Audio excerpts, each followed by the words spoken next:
십자가를 잡으신 어린 양 예수, 내 죄 씻어주시고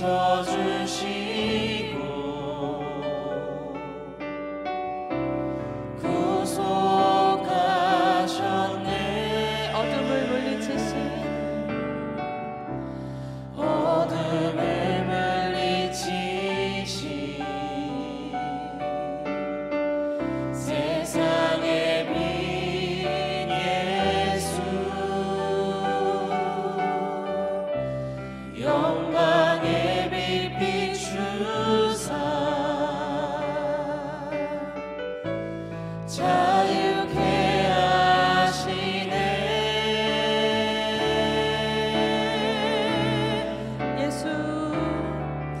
예수 하나님의 완전한 사랑, 예수 하나님의 값없는 은혜, 예수 하나님의 놀라운 지혜, 아름다운 그 이름 예수.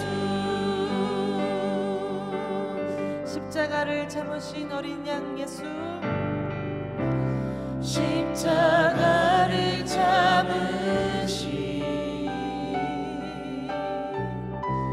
어린 양 예수, 내 죄 씻어주시고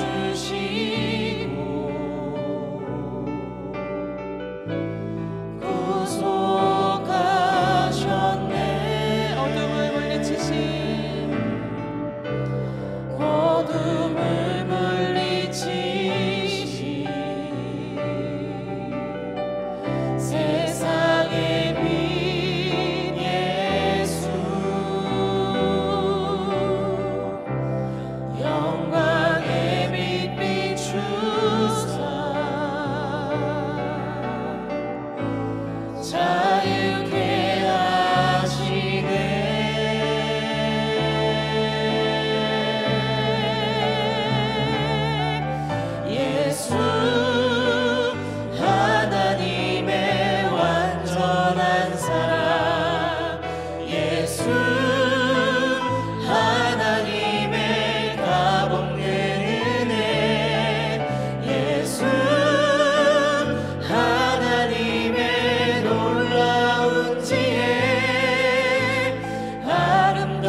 다 함께 일어나셔서 모든 영광을 하나님께 찬양하겠습니다.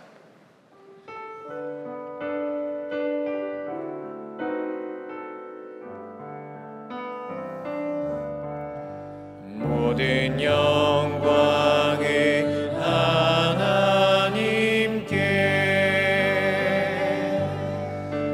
모든 영광을 하나님께,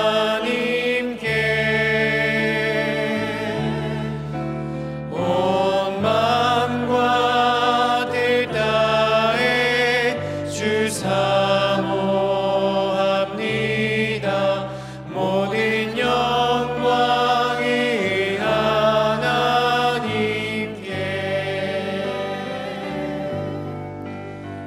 예수님 찬양 받으소서.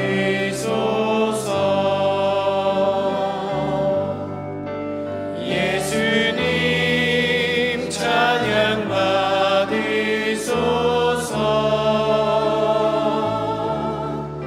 죄 사했네 우리 위에 성령 주셨네. 예수님 찬양 받으소서.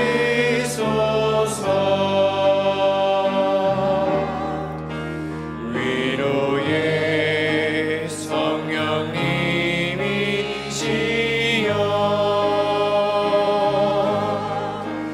위로의 성령님이시여,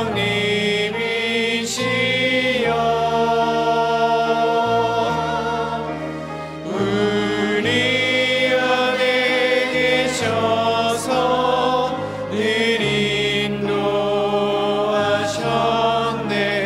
위로의 성령님이시여.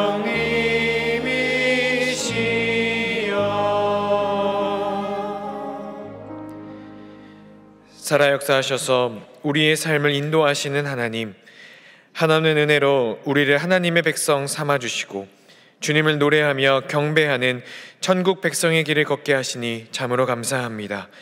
이 시간, 시간과 공간을 구별하여 큐티 특별 새벽 기도의 자리를 지키는 주의 백성들을 기억하여 주시고 권능의 팔로 그 인생을 붙들어 주옵소서. 진리의 말씀을 통해 주님의 음성 듣게 하시고 가장 아름다운 영광의 노래를 고백하는 은혜의 시간 되게 하여 주옵소서. 거룩한 예배당에 함께 모여 찬양의 제사를 드리길 원하나 육신의 질병으로 함께하지 못한 많은 주님의 자녀들이 있습니다. 마음의 아픔과 삶의 역경 속에서 보이지 않는 눈물을 흘리는 자녀들도 있습니다. 이스라엘 백성들의 신음소리를 들으시고 신실하게 응답하신 하나님께서 절망 가운데 주님을 찾는 자들의 간구를 들어주시고 그들을 위한 온 성도의 기도에 응답하사 주님의 권능을 베풀어 주옵소서. 치유의 손길을 경험케 하시고 위로와 회복의 숨결 안에서 참된 평화와 안식을 누리며 살아가게 하옵소서. 우리 동안교회를 위하여 거룩히 구별하여 세우신 김영준 담임 목사님께 성령 충만, 은사 충만, 말씀 충만을 간구합니다. 목사님께서 감당하시는 모든 사역들 안에 치유와 회복의 역사가 일어나게 하시고 걸음걸음마다 감사 찬양에 울려 퍼지게 하시며 우리 교회와 한국교회 위에 하나님의 선하신 뜻을 온전히 나타내는 귀한 주님의 일꾼 되게 하옵소서. 오늘 말씀을 선포하시는 정윤희 전도사님을 통해 구원의 기쁨과 감격을 다시 마음에 품고 노래하기를 소망합니다. 성령으로 그 입술을 주관하여 주셔서 거룩한 말씀이 선포되게 하시고 듣는 우리에게 하늘의 지혜를 더하사 우리 삶을 인도하시는 주님의 신실하신 은혜와 사랑을 깨닫게 하여 주옵소서. 주께서 내 삶에 베푸신 수많은 은혜를 기억하며 주님의 것을 구별하여 예물 올려드립니다. 예물을 드린 각 사람의 마음과 정성을 기쁘게 받아주시고 주님께서 예비하신 축복을 모든 삶의 자리마다 풍족하게 내려 주옵소서. 하나님의 나라와 의를 구하며 하나님께 나아가는 이들에게 세상에서 얻을 수 없는 참된 만족과 기쁨을 부어 주시옵소서. 우리의 모든 간구를 들으시며 우리가 간구하지 못한 것들까지도 세밀히 하시고 역사하시는 예수 그리스도의 이름으로 기도하옵나이다. 아멘.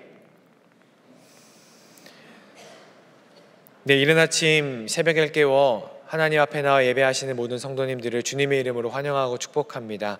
우리 서로 이렇게 고백하겠습니다. 주님의 평강을 기원합니다. 우리 이번에는 서로를 격려하고 축복하는 마음으로 이렇게 고백하면 좋겠습니다. 우리 끝까지 노래합시다. 끝까지 노래합시다. 우리도 한 번 더 좌우에 계신 분에게 인사할까요? 우리 끝까지 노래합시다. 감사합니다. 광고 말씀드리겠습니다. 오늘 예배 안내는 남성교회에서, 찬양팀은 주일 4부 찬양팀에서, 찬양대는 1마을과 새벽 찬양대, 식당 봉사는 청년 6부, 차량 안내는 차량 안내부에서 섬겨주셨습니다. 모든 섬김에 감사드립니다.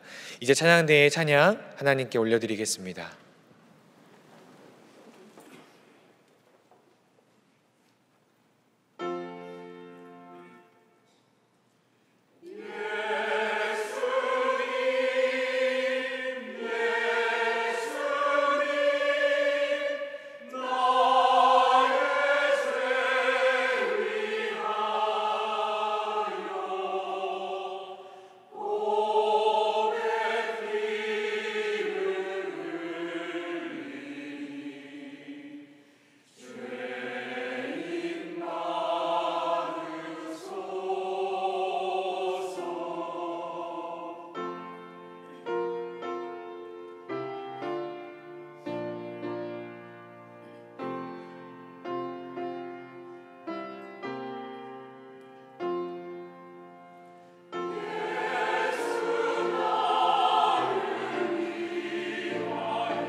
아멘. 내가 할 수 있는 것은 다 함께 찬양하겠습니다.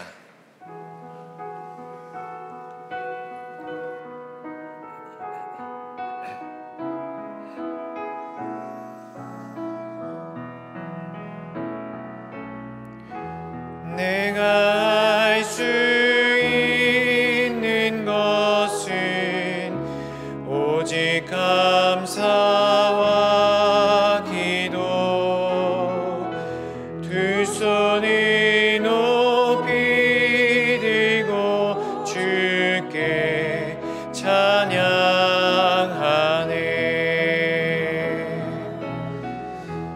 내가 할 수 있는 것은 오직 감사와 기도 두 손이 높이 들고 주께 찬양. 우리 더 큰 목소리로 찬양합니다. 내가 할 수 있는 것은 내가 할 수 있는 것은 오직 감사와 기도 두 손이 높이 들고 주께 찬양하네.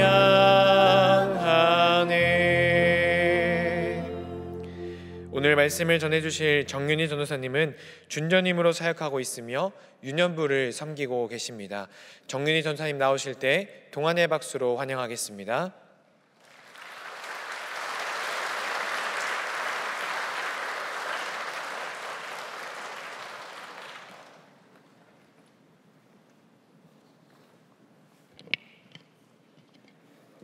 오늘 우리에게 주시는 하나님의 말씀은 누가복음 2장 28절에서 35절의 말씀입니다. 누가복음 2장 28절에서 35절의 말씀입니다. 한 절씩 교독하시고 마지막 절은 합독하시겠습니다. 시므온이 아기를 안고 하나님을 찬송하여 이르되 주제여 이제는 말씀하신 대로 종을 평안히 놓아 주시는도다. 내 눈이 주의 구원을 보았사오니 이는 만민 앞에 예비하신 것이요 이방을 비추는 빛이요 주의 백성 이스라엘의 영광이니이다. 그의 부모가 그에 대한 말들을 놀랍게 여기더라. 시므온이 그들에게 축복하고 그의 어머니 마리아에게 말하여 이르되 보라, 이는 이스라엘 중 많은 사람을 패하거나 흥하게 하며 비방을 받는 표적이 되기 위하여 세움을 받았고 또 칼이 내 마음을 찌르듯 하리니 이는 여러 사람의 마음의 생각을 드러내려 함이니라 하더라. 아멘. 저는 말도 많고 호기심도 많은 초등학교 1, 2학년 친구들과 열정 넘치는 선생님들과 함께 유년부를 섬기고 있는 정윤희 전도사입니다. 저희 유년부는 매주 100여 명의 아이들이 하나님을 기쁘게 찬양하고 율동하는 찬양과 율동이 넘치는 부서입니다. 매주 설교 말씀을 통하여 아이들이 하나님을 알아가고 닮아가려는 모습들을 보면서 제가 너무 귀해서 은혜 받고 많이 배우고 있습니다. 저는 오늘 설교의 제목을 구원을 노래하다로 정하였습니다. 오늘 함께 본 본문 말씀의 시므온에서 잠깐 설명드리려고 합니다. 본문 앞절 25절에서 27절의 말씀을 보면 그는 의롭고 경건하여 이스라엘의 위로를 기다리는 자이며 성령이 그 위에 계시다라고 말씀하고 있습니다. 의롭고 경건하다라는 표현은 선지자 또는 제사장으로서의 직무를 잘 수행하였다라고 보시면 될 것입니다. 또 시므온의 사명에 나와 있습니다. 그는 주의 그리스도를 보기 전에는 죽지 아니하리라라는 성령의 지시를 받은 자입니다. 그런 그 시므온이 드디어 기다리던 아기 예수님을 안고 구원을 노래하는 것이 오늘 본문 말씀의 내용입니다. 오늘 본문에서 제가 발견한 하나님은 세상의 질서와 다른 낯선 구원의 질서를 보여주시는 하나님입니다. 그럼 세상의 질서와 하나님의 낯선 질서는 뭐가 다를까요? 일단 우리는 세상의 질서를 생각해 보아야 합니다. 세상은 돈, 명예, 권력, 성공을 이야기합니다. 이것이 우리가 흔히 말하는 세상의 질서입니다. 저는 아들을 한 명 키우고 있습니다. 아이가 커갈수록 하나님의 법을 이야기해 주는 것이 점점 더 어려워지는 것 같습니다. 제 아이가 어릴 때 친구랑 놀다가 싸워서 맞고 오면 제가 입안에서 맴돌지만 차마 하지 못했던 말이 있습니다. 무엇일까요? 부모님들이라면 한 번 다 경험이 있으실 텐데요. 너도 때리지? 왜 맞고 오니? 이렇게 너무 하고 싶은데 차마 하지 못하잖아요. 그것이 저희가 이런 세상의 질서와 하나님의 질서 사이에서 고민하는 가장 작은 내용입니다. 그런데 오늘 말씀에 나온 왕으로 오신 예수님은 앞에서 말했던 세상의 질서와 완전 다른 모습으로 오셨습니다. 요셉과 마리아는 유대 간습에 따라서 정결 예식을 하기 위해 아기 예수님을 데리고 예루살렘으로 가게 됩니다. 정결 예식은 아들의 경우 40일이 지나서 딸의 경우 80일이 지나서 하나님께 드려지는 예식인데, 이때 장자의 경우는 하나님께 속한 자라는 것을 나타내기 위해 오색계를 내었습니다. 그런데 가난한 자에게는 비둘기를 제물로 드리는 것이 허용되었습니다. 오늘 예수님을 데리고 온 요셉과 마리아가 바로 가난한 자가 드리는 예물인 산비둘기 한 쌍이나 혹은 어린 쥐비둘기 둘로 제사하려고 한 것입니다. 이러한 가난한 제물은 예수님의 탄생 배경이나 구유, 목자와도 어울립니다. 예수님은 분명 왕으로 오신 구원자인데 예수님의 탄생부터 탄생을 축하한 사람들, 그리고 오늘 말씀의 가난한 정결 예식까지 세상의 질서와 하나님의 질서는 너무 다른 낯선 질서임을 알 수 있습니다. 오늘 본문 말씀의 시므온은 31, 32절에 예수님의 사명을 드러내고 있습니다. 예수님의 구원은 이방인과 이스라엘을 포함한 모든 사람을 구원하는 구원자로 드러나고 있습니다. 그런데 34절 시므온은 마리아에게 구세주인 예수가 비방의 표적이 될 것이라고 말하고 있습니다. 비방의 표적으로 예수님의 십자가의 순환까지 이야기합니다. 35절에 마리아가 비방받는 예수의 모습을 바라보며 마음이 칼로 찔리는 듯할 것임을 말합니다. 이 낯선 하나님의 질서는 만민의 구주로 오셨으며 또 구원자로 오신 예수님의 앞날이 환영받는 앞날이 아님을 말하고 있습니다. 그래서 저는 오늘 본문에 나타나는 하나님을 세상의 질서를 뒤엎으신 낯선 구원의 질서를 보이신 하나님으로 표현하고 싶습니다.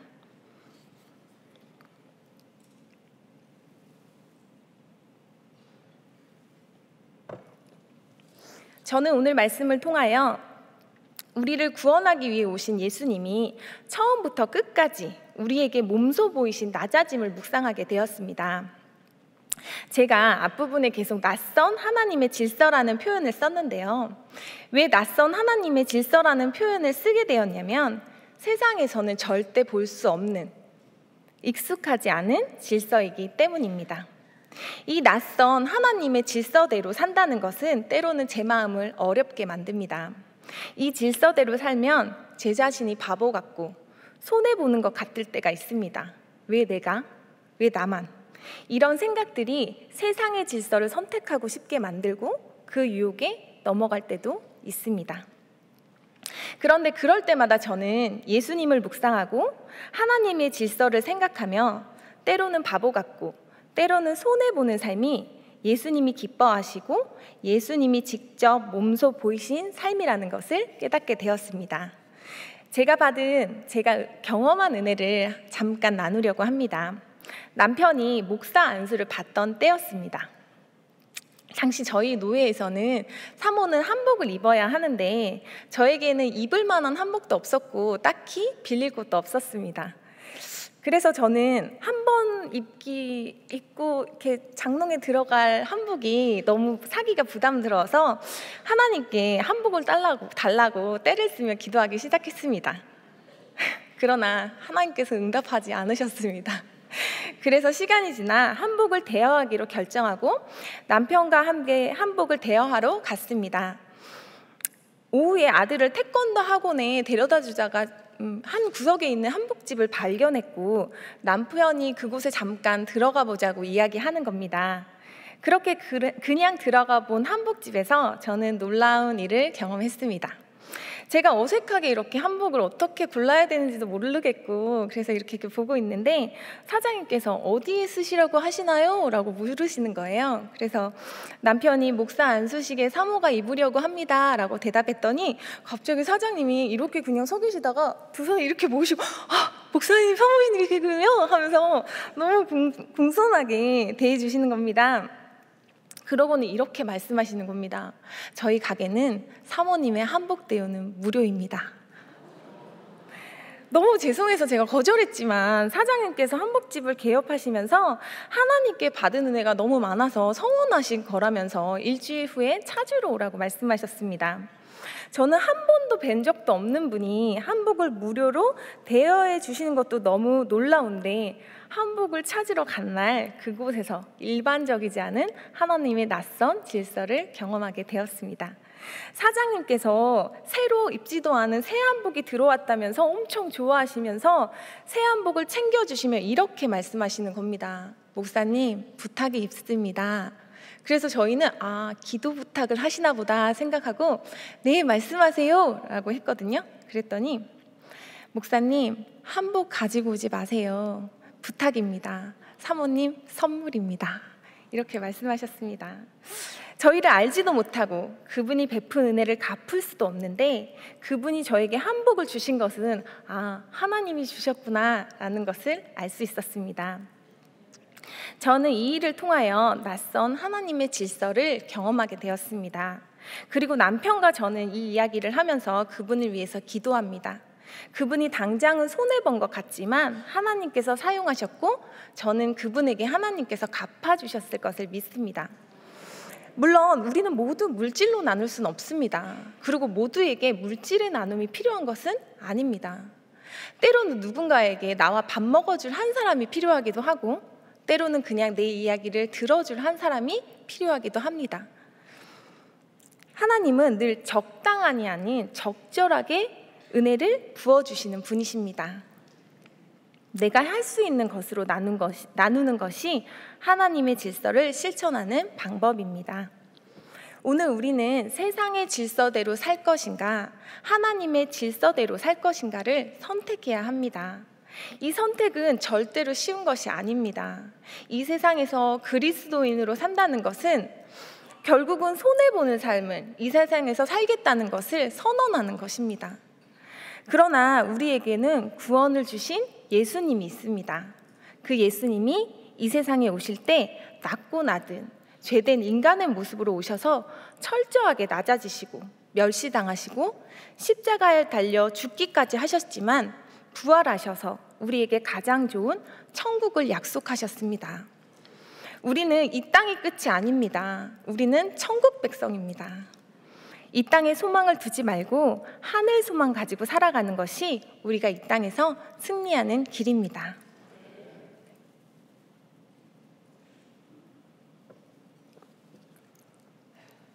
제가 사역을 시작하게 된 계기에 대해서 말씀드리려고 합니다. 앞에서 말씀드렸듯이 저희 가정은 목회자 가정입니다. 처음 남편과 결혼했을 때 남편은 그냥 평범한 직장인이었습니다.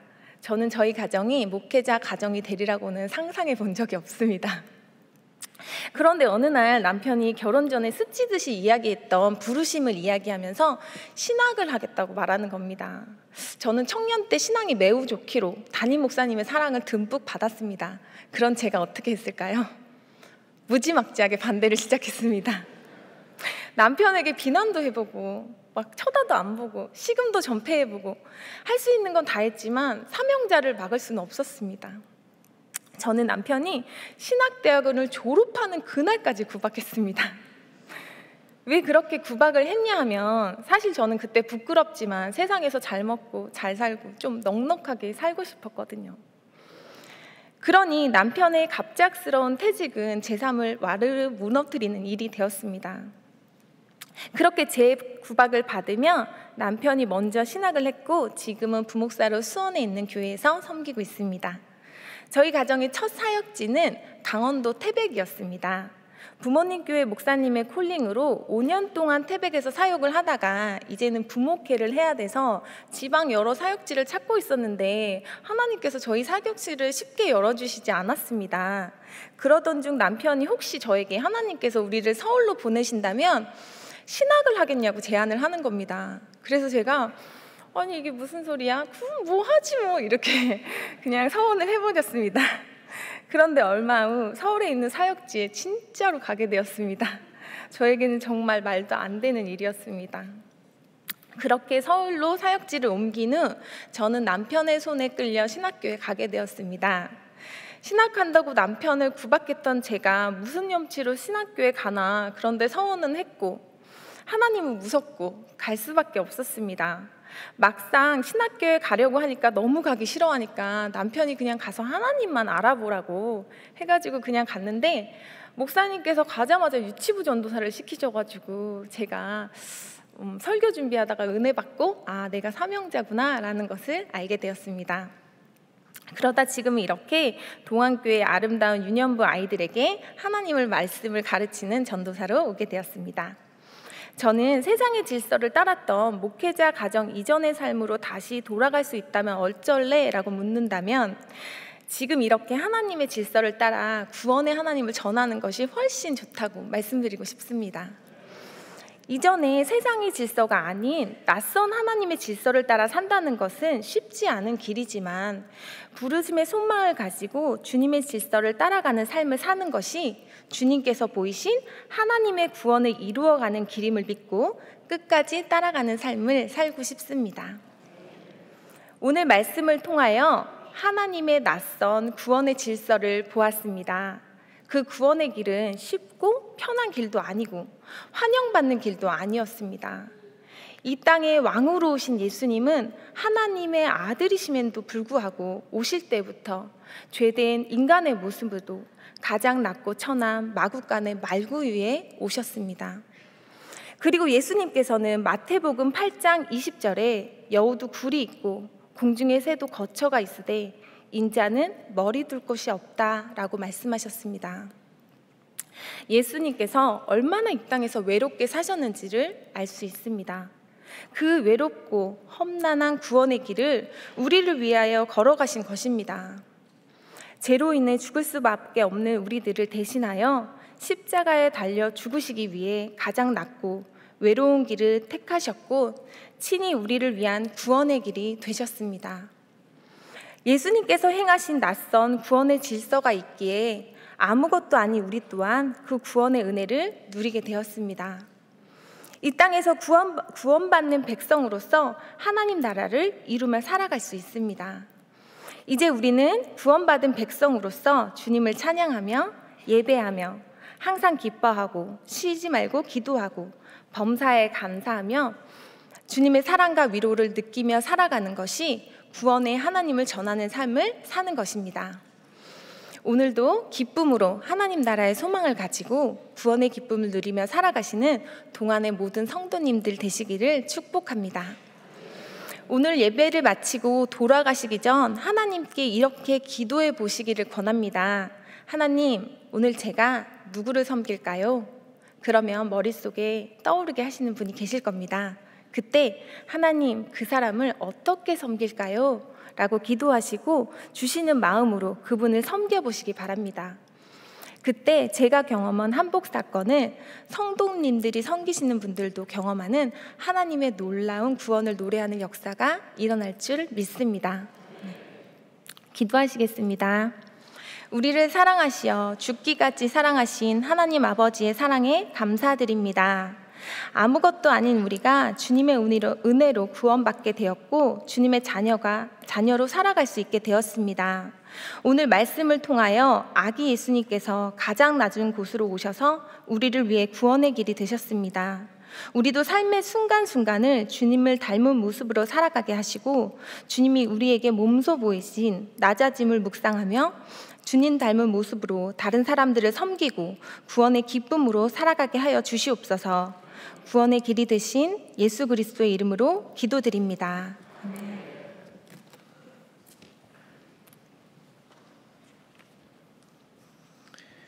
결단하는 마음으로 날 구원하신 주 감사 찬양하겠습니다.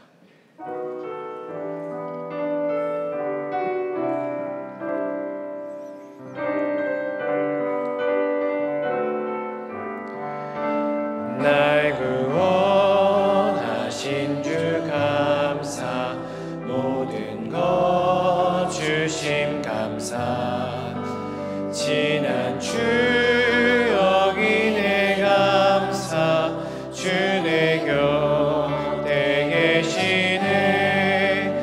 향기로운 봄철의 감사, 외로운 가을 날 감사, 사라진 눈물도 감사, 나의 영혼 평안해.